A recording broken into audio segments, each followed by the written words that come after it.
Welcome to California, the state where the sun truly shines. And even though San Francisco can have its cloudy days, for the British entrepreneurs making their fortunes here, it's blue sky all the way.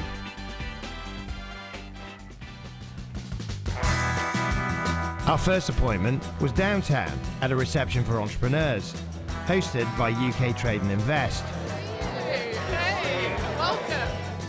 The room was packed, wall to wall with exciting Silicon Valley businesses. And what's more, most of them were British. The first person I caught up with was British Consul General Priya Guha. There is just such a great range of British entrepreneurs who are living, working in the Valley, and I think what people are really excited about is what the UK has to offer. Now, you've swapped life from Bermondsey to the Bay. You've moved over here full time. What's it like? What's the difference between Britain and the States, or particularly this part of the States and the Britain you left behind? I think that traditionally there's been a culture over here of, don't worry about failing. If you fail, you pick yourself up quickly and you try again, and you keep trying until something works. Another Brit who's made history here in San Francisco is Michael Birch. Founder of Bebo, the social networking site, he sold it for $850 million to AOL. Now, he set his sights on building a new home for creativity and entrepreneurs. He's built this place, The Battery. 58,000 square feet of private club splendor in the heart of the city. This whole place is extraordinary. I mean, it's absolutely fantastic. When did you come up with the idea? It was kind of a somewhat weird follow-on from social networking to do in real world networking. On really a much smaller scale.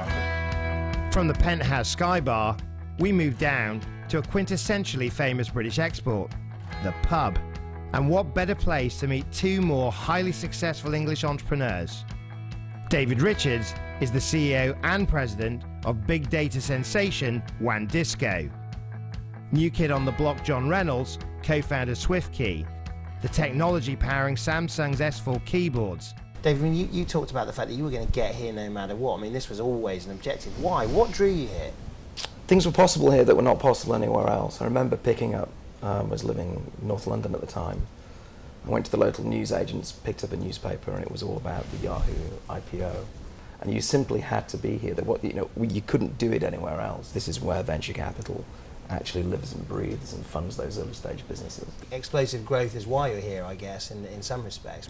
I think there's a kind of can-do attitude over here.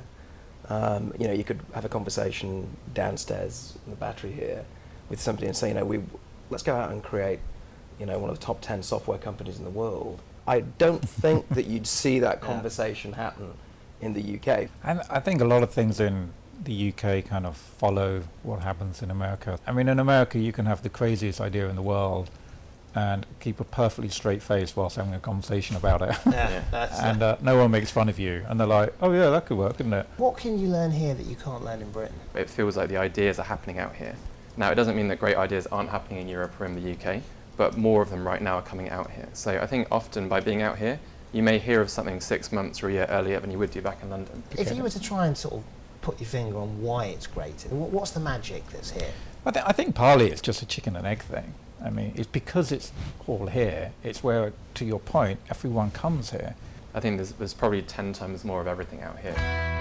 This is a place where the future is being created right now, where British entrepreneurs are recast with a sense of limitless potential. Many of the world's most talented really have found their hearts in San Francisco.